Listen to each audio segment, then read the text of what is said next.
Muulize bulungi voice note eno. The military commission, because it is the military commission which took us to the 1980 elections. Now in between there. I've mentioned the Ankole Muslim massacres. Those Muslims are not accounted for. The Ugandan professionals of 1979, nobody mentions them. I have mentioned the surveyor Boniface Kaija Katuramu, who had an office at Bauman House. He was killed at his home in Malcolm X, Kororo. This Kavaka Mutebizi cousin. Matovu, you know Matovu Biatike, who was the former MP in Tebe. But his brother, David Matovu, he was working with Uganda Breweries, a cousin of the Kabaka, was also killed in 1979. So many doctors, so many professionals to portray that the certain government in power at that time had failed. So when you see these things being done, to shift the blame to another, don't be surprised. They are not new. It is the practice. The Director of Training and Operations in the Army, Lieutenant Colonel John Ruhinda, Sandhurst trained from Cheizowa, Bushenyi district.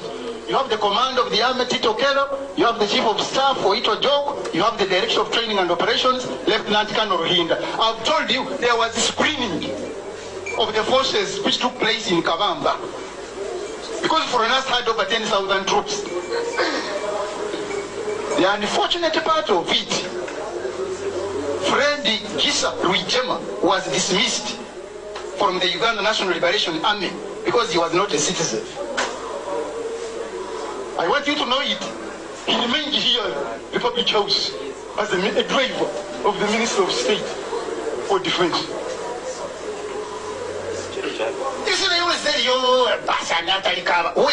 Who was the composition of that Basi Anatali Kaba? Some of us know those names, but we may not mention them today.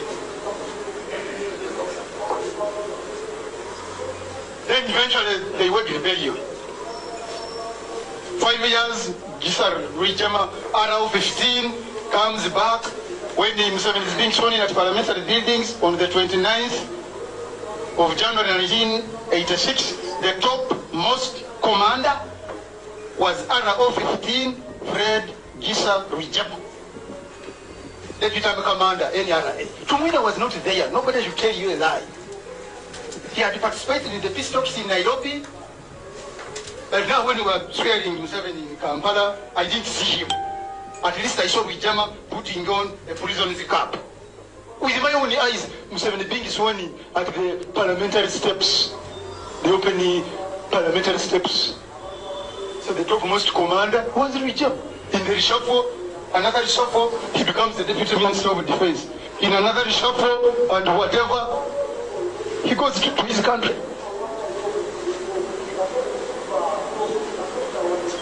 Where was Paul Kagame that time? Pardon? Paul Kagame. They said they were all here. Now Kagame was attending a course in Arkansas. Philip Worth Military Academy, Arkansas. By the time he had to come here, bring him in, of course he had even served as the Director of Military Intelligence, Director of Administration in Military Intelligence. Actually for him, he was always in Military Intelligence. Even for them, these people went without our knowledge. Who tells you so? Those boys were organized. There were 17,000 strength at the capture of Kampala. And the overall commander for the capture of Kampala was Fred Rwigema. Aliya, who had been dismissed from UNLA because he was not a citizen. There was an international military education team training some of these fellows in America. Are you getting it? USA, UK, Belgium, Uganda supported that group. Before even it became RPF, it was called Rwandese Alliance for National Unity, RANU.